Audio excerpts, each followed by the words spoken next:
পুরান ঢাকার নিমতলী ট্র্যাজেডির ১৫ বছর আজ।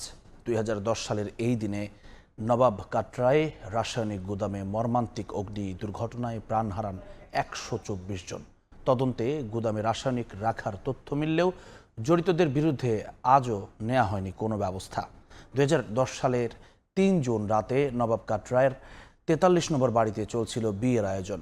বাড়ির নিচতলায় রান্নার কাজে জ্বালানো আগুন রাসায়নিকের গুদামের সংস্পর্শে গেলে আগুন দ্রুত ছড়িয়ে পড়ে। সেদিন এক পরিবারে ১১ জন সদস্য সহ নিহত হন ১২৪ জন, আহত হন কয়েক শতাধিক।